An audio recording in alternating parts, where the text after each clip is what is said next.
Saturday, April 13th.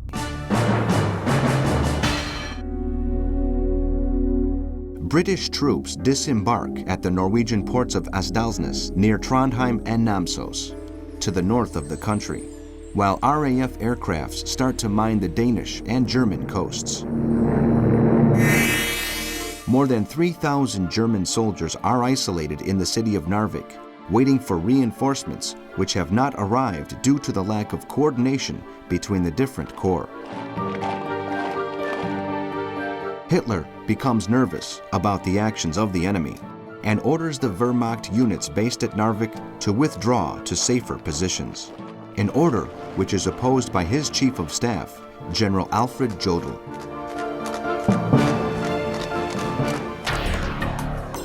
The news arriving at the command center of the head of the U-boat Waffe, Karl Donitz, indicates that their submarines are having problems with torpedoes exploding before reaching their targets. One battleship and 9 British destroyers have stationed themselves in the Ofoten Fjord in front of Narvik, and the German U-boats have been unable to stop them. In the Second Battle of Narvik, Royal Navy ships sink 8 German destroyers and all of the merchant ships anchored in these waters.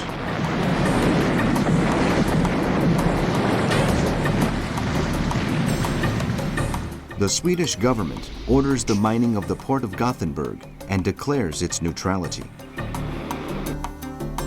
In the United States, President Roosevelt expresses his concern for the territories of Greenland and Iceland, as well as for his fellow countrymen living in Norway.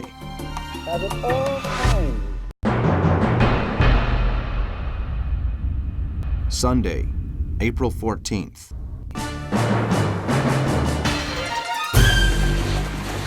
The Allied troops that have landed at Namsos and Harstad try to free Narvik and Trondheim from the German occupation. The fierce fighting results in a high rate of casualties on both sides, and the Allied attempt ends in failure.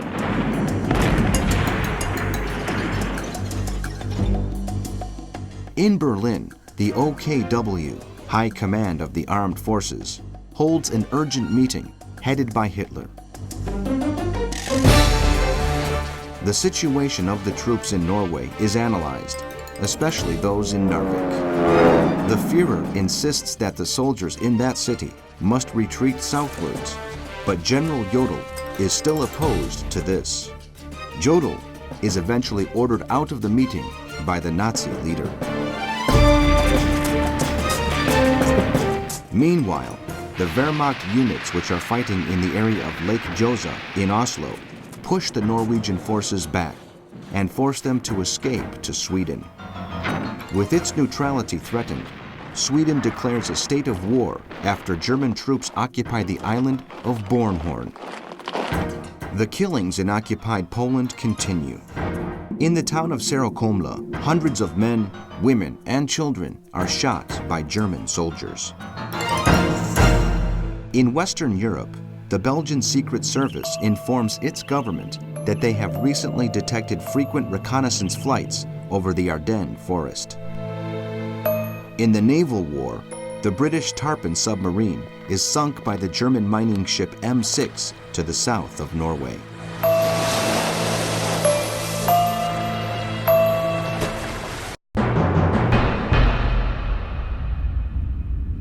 Monday, April 15th.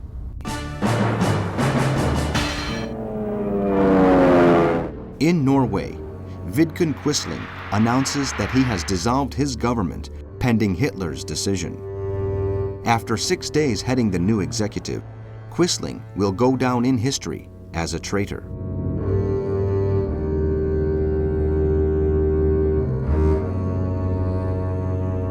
In London, Churchill hands over to Chamberlain the reins of the Military Coordinating Committee to be able to respond to events, and announces that ships of the Royal Navy have mined the Baltic Sea.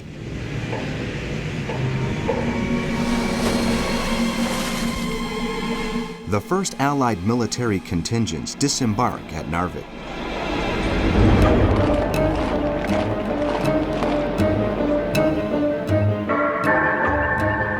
The British destroyer Kimberley loses a large part of its crew due to fire from the German artillery on the coast. All the area is covered by a thick layer of snow with temperatures under -20 degrees Celsius. King Haakon speaks to the Norwegian people in a radio broadcast, thanking them for their struggle for liberty and independence.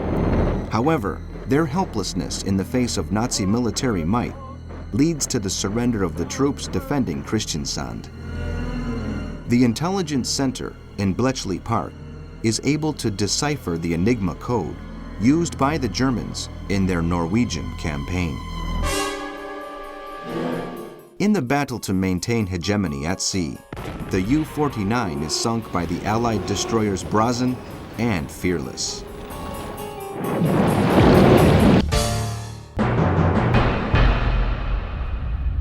Tuesday, April 16th.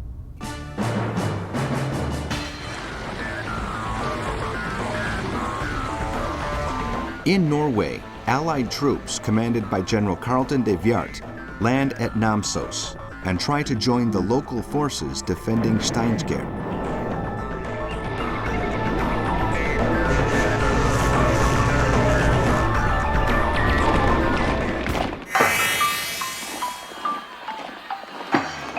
The Germans take up positions on the border with Sweden and cut the railways which link the two countries.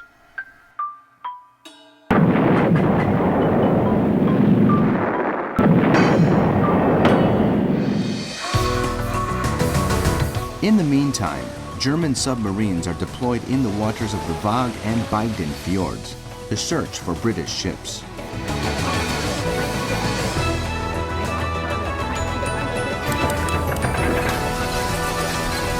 In the early evening, U-47's commander, Gunther Prien, informs base that he has located several enemy transport vessels anchored in the Bygden fjord. 8 torpedoes are fired, but to no effect, all of them exploding before they hit the target. Donitz meets with the High Command to analyze the so-called torpedo crisis. The American Senate discusses information warning that Japan has started a massive battleship building program. It is feared that the conflict might spread to the Pacific. In Moscow, the Soviet government orders the Black Sea Fleet to start carrying out maneuvers.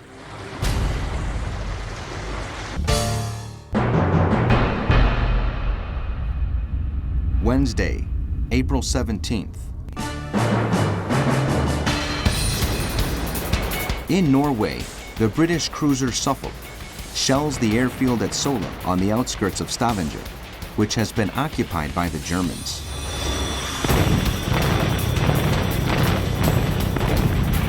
Attacks by Luftwaffe planes force it to return, damaged, to base at Scapa Flow.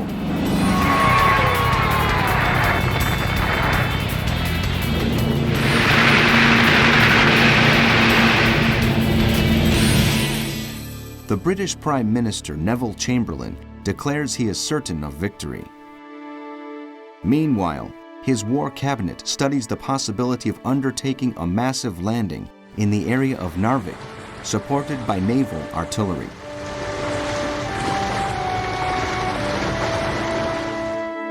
Hitler considers a proposal for Swedish iron to be transported to Germany via the Baltic Sea.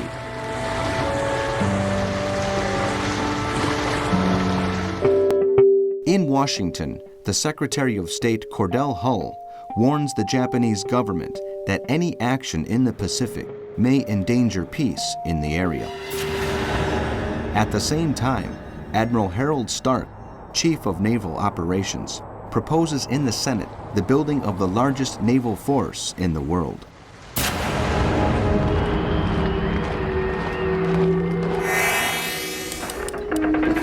In the naval war, due to the failures with torpedoes, the German Center for Marine Warfare orders the recall of their submarines to their bases. The U-boat Waffe has lost 4 new units.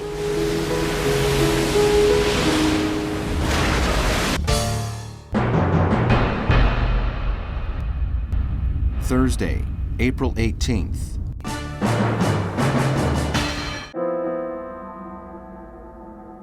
"10,000 British, French, and Polish soldiers make up the Allied forces which have landed on the Norwegian coasts. The lack of coordination with the Norwegian resistance and their lack of experience in low temperatures, along with the lack of anti-aircraft cover, severely hamper the possibilities of their taking Trondheim.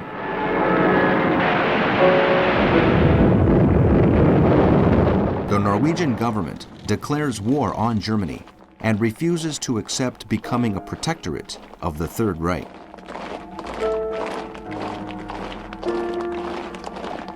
The Führer orders General Falkenhorst to administer a heavy dose of repression to the Norwegian people.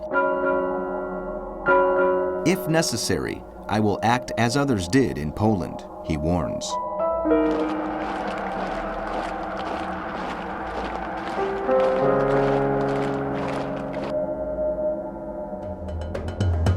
The Swiss government starts preparing for war and mobilizes 32,000 men, while Belgium increases its forces along the border with Germany, and the Netherlands declare a state of emergency.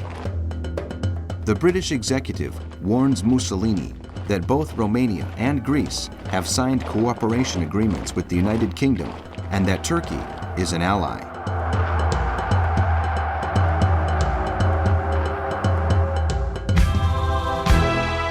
The Russian and Romanian governments agree to move their soldiers back 10 kilometers from the border.